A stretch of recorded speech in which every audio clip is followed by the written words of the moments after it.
The wind moved slow across the dry plains of New Mexico, carrying dust and the faint smell of sage.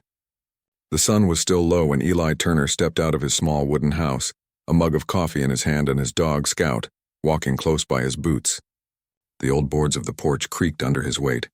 It was another quiet morning, the kind Eli both liked and feared. His ranch stretched far beyond what the eye could see. Fences cut across the land in long, tired lines. The grass was yellow from the long summer heat, and the windmills groaned every few minutes as they pulled water from the ground. Somewhere in the distance, a few cows were already moving toward the creek bed for water. The ranch wasn't much, but it was his. Eli wasn't a young man anymore. The years had put lines on his face and a slow bend in his back. His hands were thick and rough from years of rope and hammer, but he still moved with care. He had built the house himself, board by board, back when he first came west with his wife, Mary. That had been 20 years ago. They had dreamed of starting a family, raising cattle and growing old together under open skies. But life had taken another turn. A fever had come through one winter, quiet at first and then cruel. By spring, Mary was gone. Eli buried her on a small hill behind the house where wildflowers bloomed after every rain. Since that day, he had learned to live alone. He worked, he ate, and he slept. He spoke only to traders or the postman who came by once a month. His only company was Scout and the low hum of the wind. Eli didn't mind the silence. The world had grown noisy elsewhere.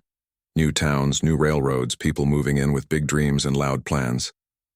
But Eli stayed on his land. He liked the honesty of it. Out here, the sun told you when to wake, the animals told you when to move, and the stars told you when to rest.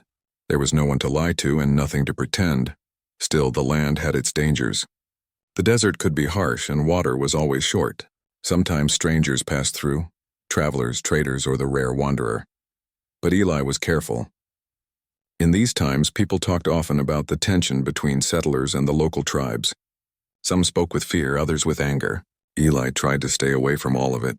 He believed in treating people fair and staying out of trouble. Once, years ago, he had traded quietly with a small group of Apache who camped near the ridge beyond his land. They brought fine beadwork and smoked meat. He gave them cornmeal, blankets, and salt. The meeting had been calm, polite, almost wordless. He remembered how one of them, an older man, had placed a hand on his heart before leaving. That moment stayed with Eli, reminding him that kindness could travel between people who didn't even share the same language. Now, the ranch stood between two worlds, one of growing towns and fences, and one that still belonged to the old ways. Eli walked carefully between them, knowing how thin that line had become. That morning, after finishing his coffee, he went to the barn.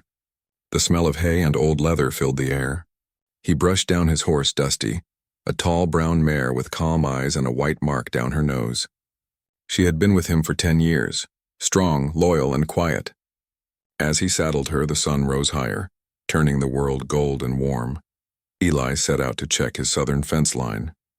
It was a long ride, nearly an hour, but he liked it.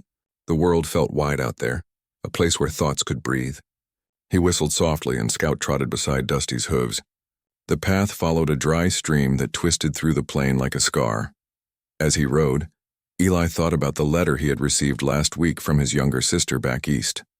She had written that her son was now working in a city factory, and that she wished Eli would come live closer to family. But Eli couldn't imagine leaving. The city would crush him, the noise, the crowds, the walls. Out here, he felt free even in loneliness. He paused by a fence post that leaned a little too far. Dismounting, he took a hammer and a new nail from his saddlebag. As he worked, he listened to the quiet. The wind blew softly, carrying the sound of crickets and faraway crows. The world felt peaceful, almost timeless. By noon, the sun was high and sharp. Eli stopped under the shade of a mesquite tree, drank from his canteen, and let Dusty graze on what little grass there was. He looked out across the plain and saw heat waves dancing like smoke. The emptiness no longer scared him. It was part of him now. He thought of Mary again. Sometimes he still caught himself speaking to her softly at night, telling her about the day's work or the new calf that had been born. He never knew if it was madness or love that made him do it, but it brought him comfort. As the afternoon grew hotter, Eli mounted up again and headed farther south. A small dust storm formed on the horizon, curling like a pale cloud. He kept his hat low and his eyes sharp. He had learned to read the land like a book, the color of the dust, the direction of the wind, even the way the birds flew. Every sign meant something. When he reached the far end of his property, he stopped again. The fence there was older, with some posts leaning like tired men. He tied Dusty to a branch and began replacing a section of wire. Scout wandered off, nose to the ground, tail wagging lazily. Minutes passed quietly until Eli noticed Scout had stopped moving.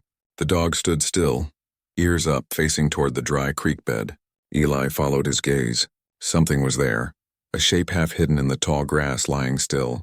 From this distance it looked like a bundle of cloth, but something about it felt wrong.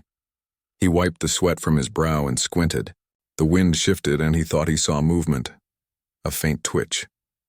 His first thought was that it might be an injured animal. Coyotes sometimes got caught in traps. But Scout didn't bark. He only whimpered softly, tail low. Eli felt a small stir of worry. He looked around the open plain at nothing but wind and dust. Slowly he began walking toward the shape. Each step made the grass whisper. The closer he got, the clearer it became that it wasn't an animal at all. It was a person. He stopped several feet away, unsure of what to do next. The figure was small, lying on its side, wrapped in torn cloth. A hat. No, a piece of woven fabric, covered part of the face. The skin looked sunburned and dry. For a moment Eli thought the person might already be gone. Then just barely he saw the chest move, a faint weak breath. He felt his heart tighten. This was not something he had expected to find out here. Whoever it was had been hurt or lost, and the desert was no place for anyone to lie alone under the burning sun. Eli stood still for a long moment, his thoughts moving slow and careful. In this land every choice carried weight. If he helped, he might be bringing trouble to his doorstep. If he walked away, he might be leaving someone to die alone. The wind blew again, carrying the faintest sound, a soft sigh, maybe a whisper, from the figure in the grass. That was enough. Eli stepped forward, kneeling down beside the stranger. What he saw made him freeze in quiet shock. The face of a young native girl, barely older than 16, wounded and weak, clutching a small woven pouch close to her chest. Eli's shadow fell over her as she blinked slowly, struggling to focus on the man beside her. Her lips were dry, her voice too faint to speak, but her eyes, dark and frightened, met his for one long moment. And that was how the story began. A lonely rancher, a wounded stranger, and the wind of the desert carrying the first whisper of something that would soon change both their lives forever. Eli Turner knelt beside the girl, unsure what to do first. The heat pressed down like a heavy blanket, and the dry wind carried dust into his eyes. The young girl's breathing was shallow, and her lips were cracked from thirst. She looked as if she had been out here for a long time.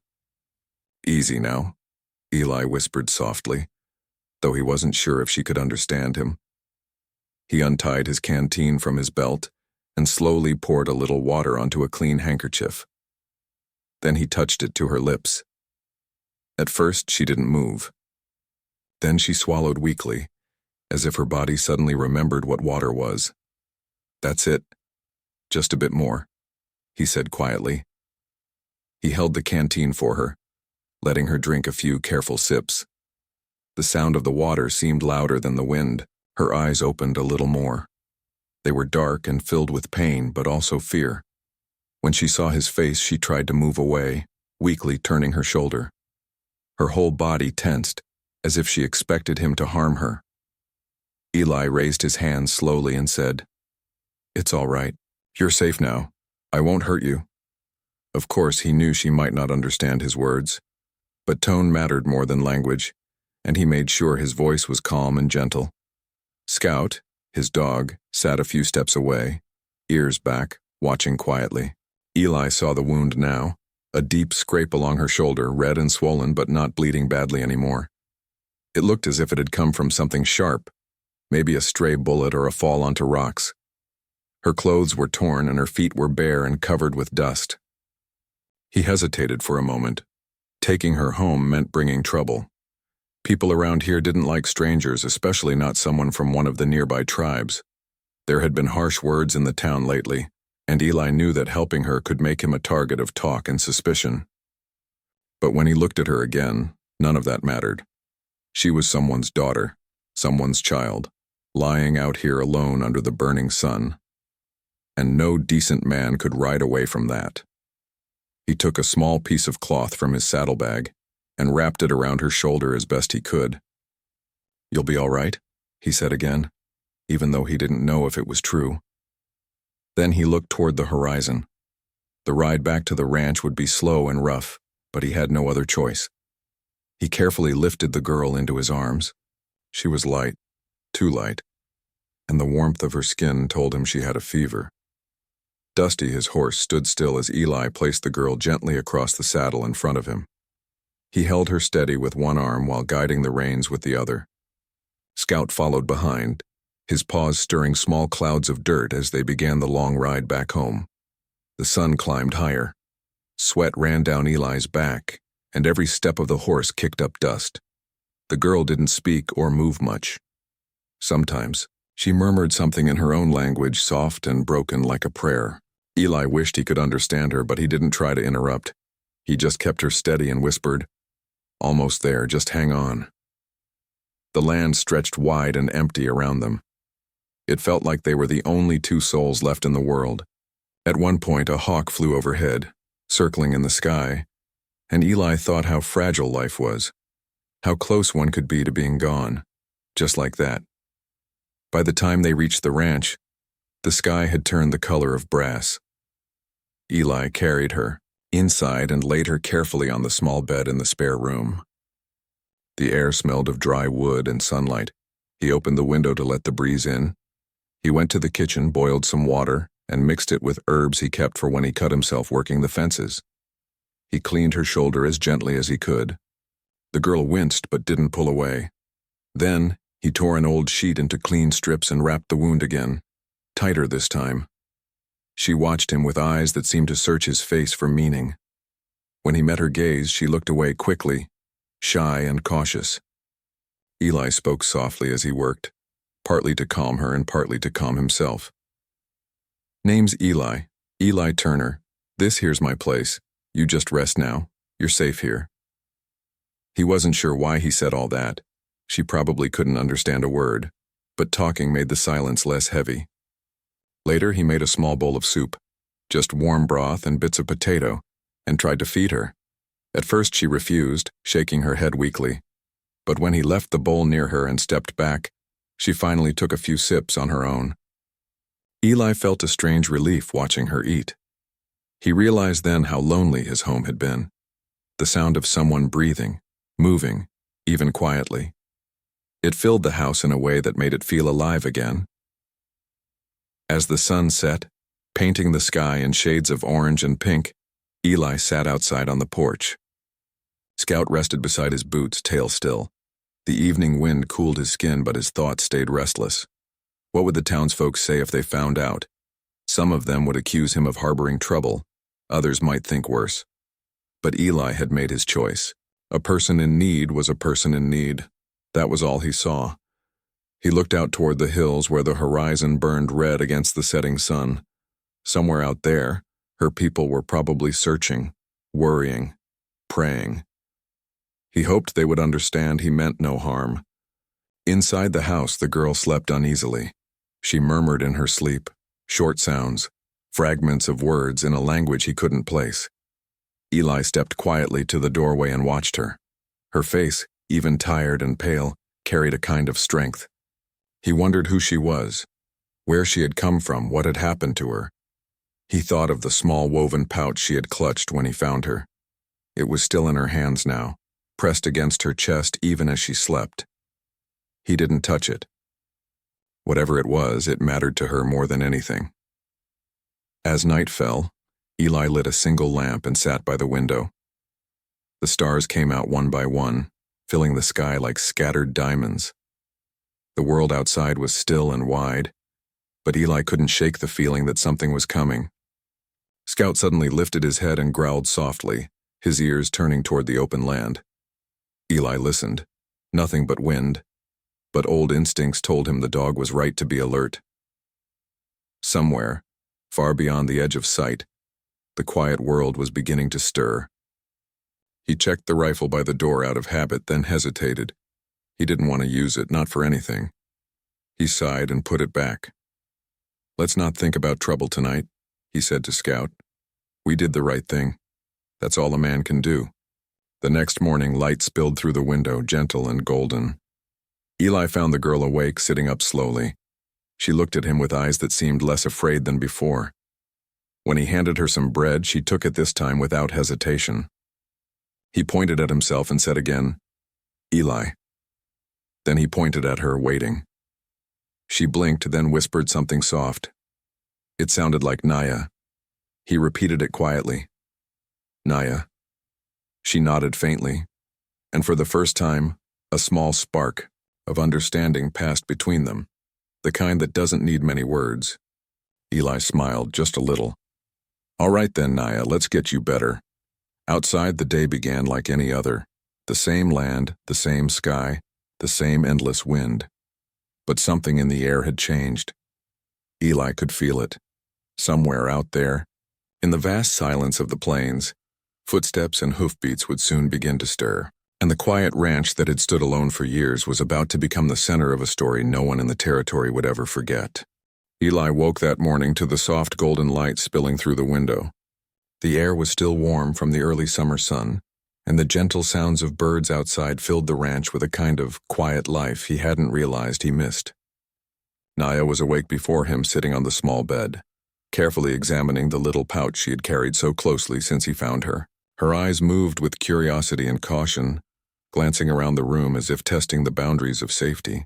Eli watched her from across the room, feeling a strange mixture of pride and worry. She had survived the desert, and now she was here in his home. But the thought of what might come next weighed heavily on his mind. After a few moments of quiet observation, he finally moved toward her with a small plate of bread and some warm broth. Naya flinched at his approach, but when he held the plate out gently, she slowly took it, her fingers trembling slightly as she grasped it. Eli smiled softly. There was trust forming between them, fragile but real, like the first buds of spring pushing through frozen ground. He stepped outside to fetch water from the well while Naya ate, glancing back now and then to make sure she was all right. The wind carried the faint sound of distant voices, the low murmur of people in the town nearby. He paused and listened carefully. Out here, sound traveled far. Those voices could belong to travelers passing by or neighbors checking their own fences, but Eli felt the familiar pull of caution. People talked, often more than they should, and a small act of kindness could quickly become the center of rumor. Eli's mind wandered as he carried the water back inside. He thought about the traders who sometimes passed through the area, bringing news and goods. He remembered how a few months ago, a merchant had mentioned that some settlers were speaking of the dangers near the ridge where the Apache sometimes camped. Eli had tried not to think too much of it at the time, focusing on his work and his simple life. But now, with Naya in his home, those warnings pressed closer, like clouds gathering before a storm. By midday, Naya had finished her meal and was resting quietly.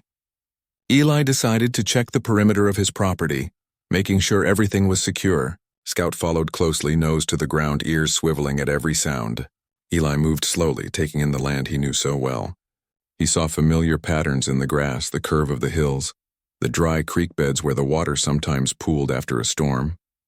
Yet despite the familiarity, there was a sense of change in the air, a subtle shift that made him feel as though the land itself was watching, waiting. As he worked, he thought about how he would explain Naya's presence if anyone came asking. He was a man of few words and many actions, and that had always kept him safe. But this situation was different. Naya was more than a stranger. She was someone who had endured hardship, and now he had taken responsibility for her. That was not something he could easily hide.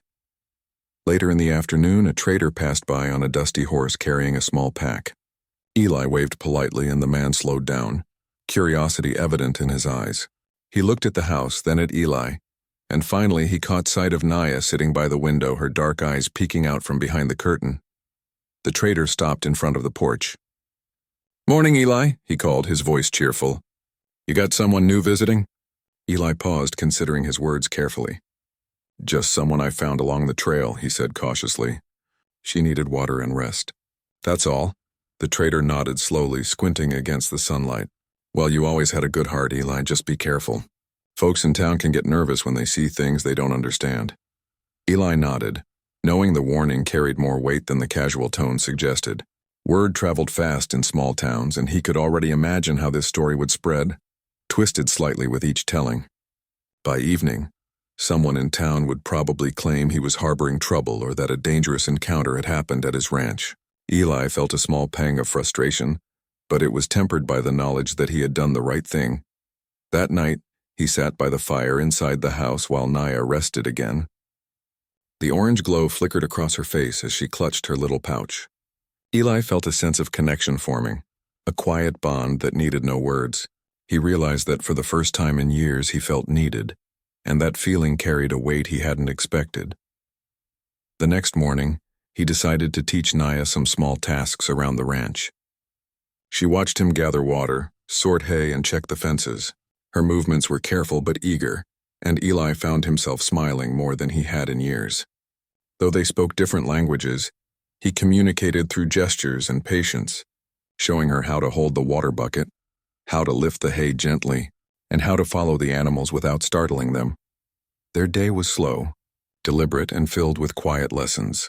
Each small success brought a sparkle to Naya's eyes, a subtle nod of understanding that warmed Eli's heart. Even Scout seemed to sense the shift, staying close to her side as if promising protection. But as the sun climbed higher, Eli could feel the weight of the world pressing back. He knew that sooner or later people in town would notice her absence and questions would come. It was not the kind of place where strangers could simply appear without consequence. Settlers talked in small groups, trading stories and opinions like currency, and Eli understood that curiosity could quickly turn into suspicion. Sure enough, by late afternoon, the faint sound of approaching riders reached Eli's ears. He froze, listening carefully. They weren't moving quickly, but the steady rhythm of hooves across the dry plains was unmistakable. He felt a flicker of anxiety, though he forced himself to remain calm. Perhaps it was traders checking routes again, or neighbors visiting. Yet the feeling in his gut told him this was different, something more serious. He moved quietly toward Naya, placing a gentle hand on her shoulder. She looked up at him, eyes wide with fear. He pointed outside, gesturing for her to remain calm. "It's all right," he whispered. "Just stay here." The riders grew closer, the sound of their approach unmistakable now. Dust swirled around the ranch as the wind picked up, carrying the low murmur of voices. Eli realized that the time had come. He could no longer keep her presence hidden. Whatever happened next would require courage, patience, and trust. He stepped outside to meet the riders halfway, Scout close by his side. As they came into view, he recognized some of them as familiar traders and townspeople, curious faces peering over the brim of hats, eyes scanning the property. Eli took a deep breath, reminding himself that honesty was his strongest tool. The night was quiet, but not the peaceful kind of quiet. It was the kind that feels too still, like the air itself is waiting for something. Eli Turner sat by the dying fire in his small cabin, his eyes heavy but his mind restless. Naya had fallen asleep in the next room, her breathing soft and steady. Scout lay by the door, his ears twitching at every faint sound outside. For 2 days now, the ranch had felt strange. Birds were quiet in the mornings. The cattle had been uneasy, moving toward the northern field for no clear reason. Even Dusty, his old horse, seemed nervous, pacing near the fence. Eli had lived long enough to know that animals could sense what humans could not. As he sat there, he thought back to the moment Naya had told him about her people. She spoke in short English sentences, her words careful and slow. "My father, Chief," she had said. "We were camp, near river. Then men came. I run. Then fall." That was all she could manage before her voice faded, but it was enough for Eli to understand. She wasn't just a lost girl. She was the daughter of someone important, someone who would not stop searching for her. That night the moon was full, bright enough to paint the land in silver. Eli poured himself a cup of water and went outside. The wind was cool, and the land stretched wide and empty. He thought he saw movement far off, maybe just shadows, maybe not. He rubbed his eyes and shook his head. "You're just tired," he muttered to himself. But Scout didn't think so. The dog's head lifted, ears pricked, a low sound in his throat. Eli frowned and looked again toward the horizon. And then he saw it clearly, a faint line of dust moving in the moonlight like smoke rising from the ground. He set his cup down slowly. The sound came next, soft at first, like distant thunder. Then it grew clearer. Hoofbeats, many of them. Eli's heart began to thump. He didn't move for a long moment. He just listened. There was no mistaking it now. Riders were coming, and they were coming fast. He went inside and quietly shut the door behind him.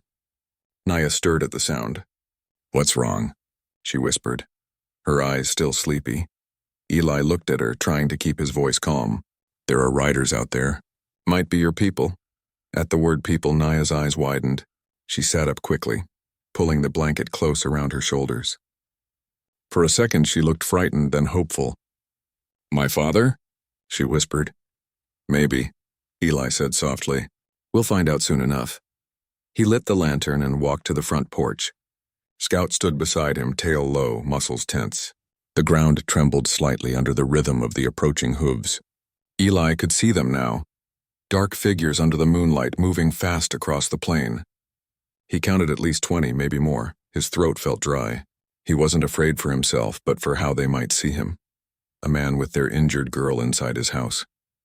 Out here, misunderstandings could turn dangerous fast, even without words. He thought about hiding her, but that didn't feel right. He had done nothing wrong. And if her people were truly here, they deserved to see she was safe. So he did the only thing that felt right. He picked up his lantern, stepped off the porch, and walked a few yards into the open field. The riders slowed as they neared, forming a wide half-circle around the ranch. The sound of horses filled the night, and for a moment everything else disappeared. Just the steady breathing of the animals, the rustle of wind, and the low creak of saddles. Then one rider moved forward. He was taller than the rest, wearing a long leather coat and a necklace made of carved wood and bone. His face was calm but unreadable. He held up a hand, and the others stopped behind him. Eli lifted the lantern higher, letting the warm light fall on his face so they could see he wasn't armed. He didn't speak right away. He simply stood still, waiting.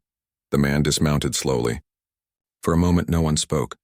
Then the man said something in Apache, a name maybe. His voice carried across the air, deep and steady. Behind Eli, the cabin door opened softly. Naya stepped out, wrapped in her blanket. The moment she appeared, a sound broke through the stillness. A low murmur from the riders, soft and full of emotion. One of them whispered her name again. The tall man walked forward. Naya's eyes filled with tears. "Father," she whispered. Eli stepped back as the man came closer. He reached out and gently placed his hand on Naya's shoulder. She leaned into him, and for a moment all the tension in the air seemed to fade. The man looked at Eli, then really looked. His gaze was sharp but not angry. Eli nodded slightly. "She was hurt," he said quietly. "Found her near the creek. I only wanted to help."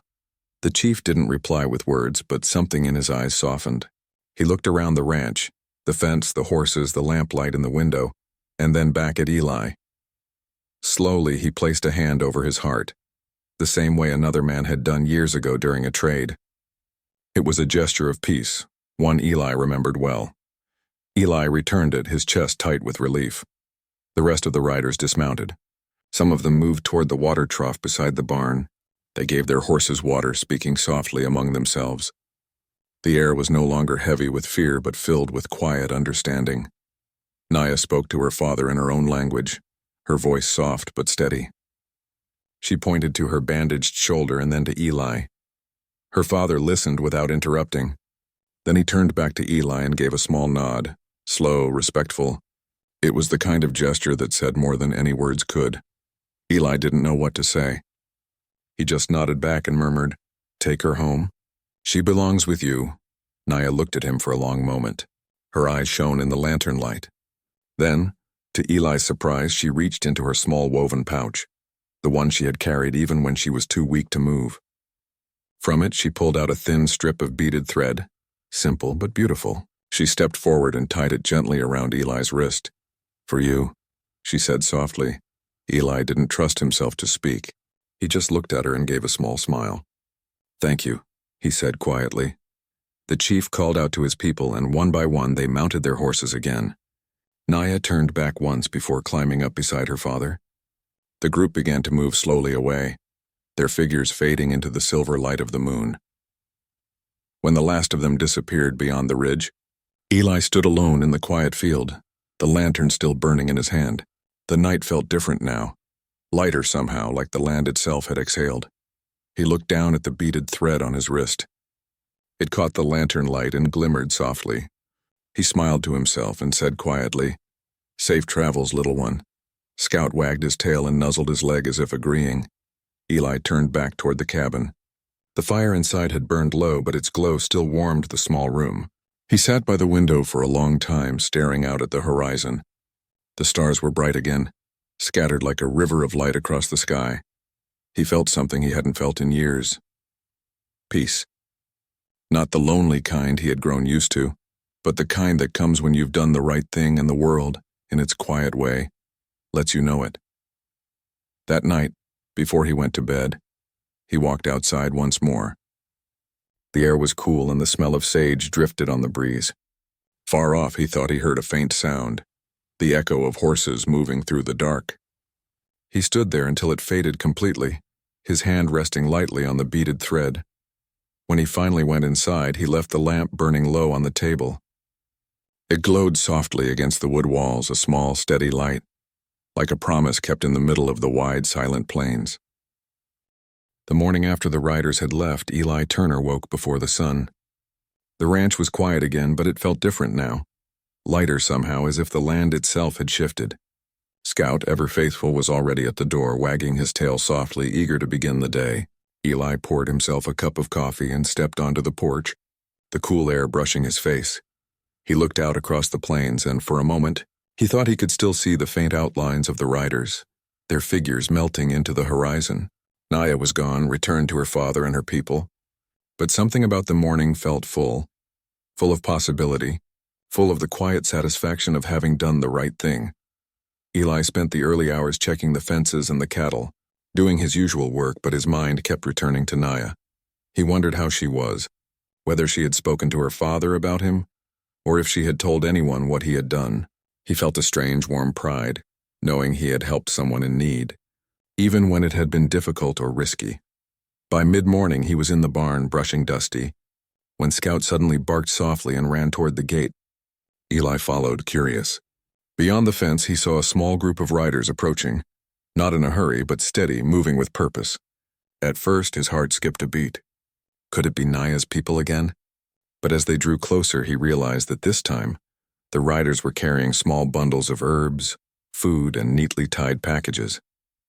Eli's breath caught. He stepped forward and lifted his hand in greeting. The riders slowed, and one of them, an older man with kind eyes, dismounted. He walked toward Eli and handed him a bundle. "For you," he said in careful English, though his accent was soft and melodic. "From Naya and our family. For your kindness." Eli took the bundle, almost too surprised to speak. Inside were small handmade gifts, a pouch of dried herbs, a carved wooden ornament, and a strip of colorful beads like the one Naya had given him the night she left. He ran his fingers over the smooth beads, feeling the care and thought that had gone into them. His chest felt tight, a mix of gratitude and emotion he hadn't felt in years. The riders spoke quietly among themselves, gesturing politely and nodding toward Eli. He realized that this was their way of saying thank you, of repaying a debt of kindness in a way that needed no words, no ceremony. It was quiet, simple, and honest, a gesture that spoke volumes about respect and trust. After they had left, Eli stood by the gate for a long while, holding the gifts and looking toward the horizon. The plains stretched endlessly before him, golden and serene under the sun. Scout nudged his hand, reminding him that life went on. Eli smiled softly, feeling a deep sense of peace settle over him. The next days passed with their usual rhythm, but now the ranch felt different. The air was lighter, and even the cattle seemed calmer. Eli worked, fed the animals, repaired fences, and tended the land. But the memory of Naya and her family stayed with him. Every so often he would glance at the beaded strip on his wrist, a constant reminder of the bond that had formed between them. He began to notice small signs in the land, the birds returning to the trees near the creek, the wildflowers blooming a little brighter, the wind carrying the scent of fresh grass. It was as if the act of kindness had left an invisible mark on the ranch itself.